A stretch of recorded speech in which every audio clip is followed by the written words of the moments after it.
Every spring in Australia, something changes. Cyclists wear cable ties on their helmets.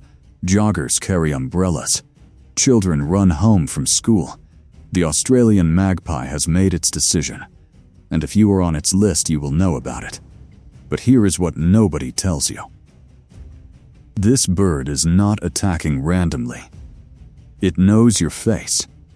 It remembers you, and what happens next depends entirely on what you did the last time it saw you. This is the Australian magpie, not the European magpie. A completely different bird. Black and white, bold, loud, completely unafraid of humans. It lives in suburbs, parks, school grounds, anywhere humans have created open grass with trees nearby. It did not move into human spaces reluctantly. It chose them. Because human spaces are perfect magpie habitat, and the magpie is smart enough to know it. In 2021, scientists put tracker tags on 8 magpies. Within minutes, the magpies helped each other remove the tags. All of them. They had never seen these devices before. They had no instructions. They just figured it out. Together, the Australian magpie has one of the largest brains relative to body size of any bird on Earth. It is not just smart. It is socially smart. The most dangerous kind of intelligence. The University of Queensland proved it. Students wore masks, walked past a magpie nest. Some had approached the nest before, some had not. The magpie attacked only the ones who had come close previously. Every time, it recognized the masks, recognized the faces beneath, even when the humans swapped clothing, even when they walked differently. The face is what it reads. Not the clothes, not the walk, the face. The magpie lives in a group, called a tribe, 2 to 12 birds. They control a territory, the same territory for decades, sometimes generations. Every human who regularly enters this territory is assessed, filed, remembered. You may walk past this park every morning for years. And the magpie is watching, building a file on you, deciding which category you belong in. Friend, neutral, threat. Then, spring arrives. Eggs in the nest. Everything changes. The male enters what scientists call a hypervigilant state. Every movement near the nest is a potential threat. He has assessed every human who passes through his territory. He knows which ones came too close before, which ones looked at the nest. Those humans are now on his list, and when they return, he will remind them exactly who is in charge here. The swoop is not random. It is calculated, precisely targeted. The bird launches from behind, always from behind, coming from the blind spot. It knows exactly where the eyes are. It comes from where you cannot see it. The impact if it connects is beak against skull, hard enough to draw blood. In Australia, over 3,000 swooping incidents are reported every spring, but only about 10% of male magpies ever swoop at all.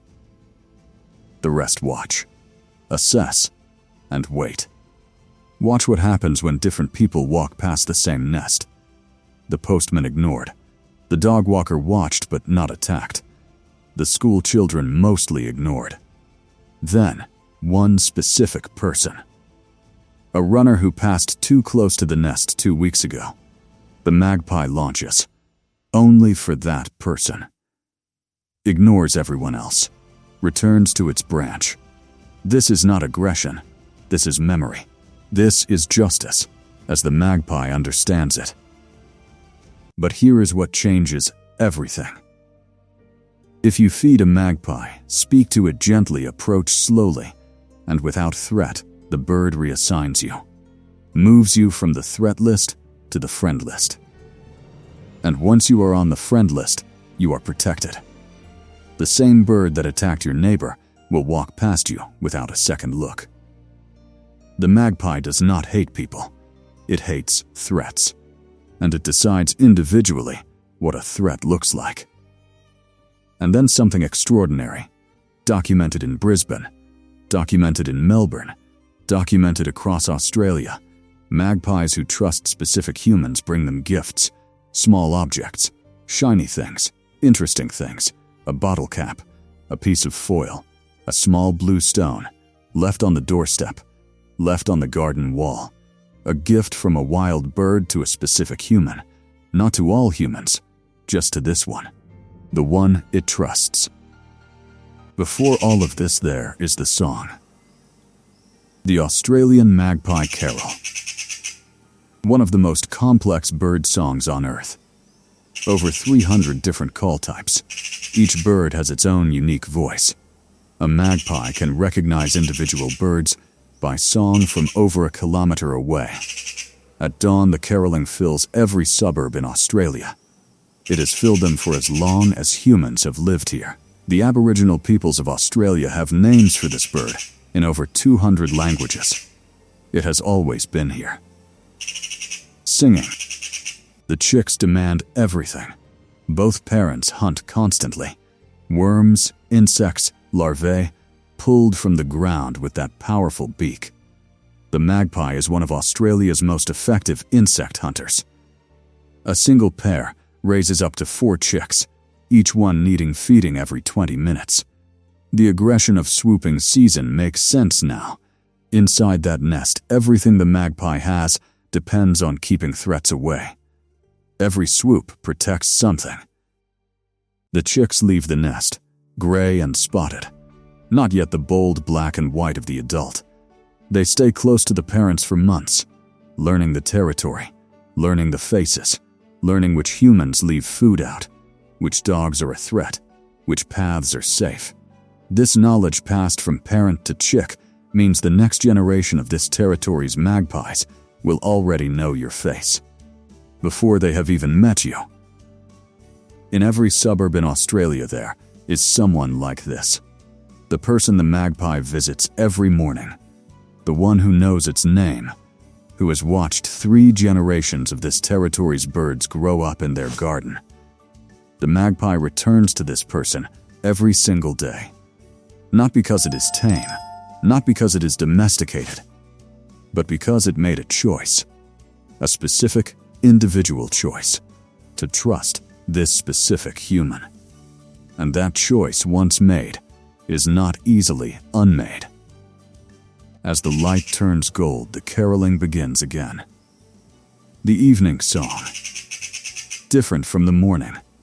Slower, more complex. Multiple birds answering each other across the suburb. Scientists have discovered that magpies sing differently in cities versus the bush. They have adapted their songs to cut through urban noise.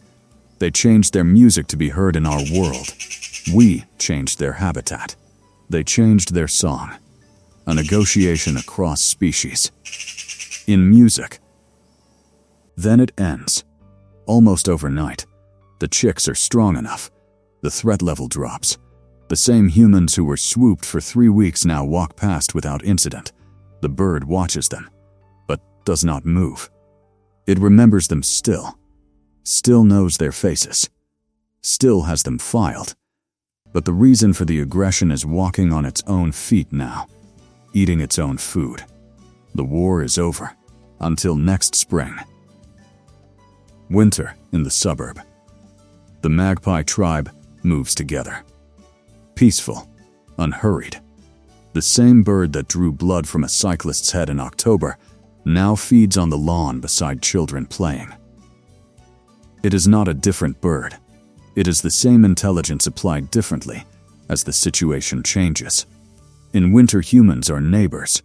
In spring, they are potential threats to something irreplaceable. The magpie understands the difference. The question is, do we? Night in the suburb. The magpie roosts in the same tree it has used for 7 years. Below the suburb, it knows better than most humans who live in it. Every face, every dog, every garden that leaves food out, every threat, every friend. Tomorrow morning it will carol at 4:47 am, exactly as it did yesterday, exactly as it will do for the next 20 years. if the tree is still standing, if the suburb still has space for it. Before the suburb wakes, the magpie is already watching, already remembering. It has watched this street change. Families come and go. Children grow up and leave. The magpie outlives most of the people it has learned to recognize. It may live 25 years. Some have lived longer. In those years, it builds a map of human lives, more detailed than most humans keep of each other. We are the wildlife it has learned to live with, not the other way around. The Australian magpie asks for nothing from us. Only the tree, only the open grass, only the right to raise its chicks in a suburb it chose long before we built it. Next time it swoops, you remember. It is not attacking a stranger. It is defending something precious from someone it remembers. And next time it sings, at dawn stop. Just for a moment. And listen. That is not noise. That is one of the most intelligent wild animals in Australia singing in your garden. Subscribe for more Australian wildlife stories. The most extraordinary wildlife is often the one you walk past every day.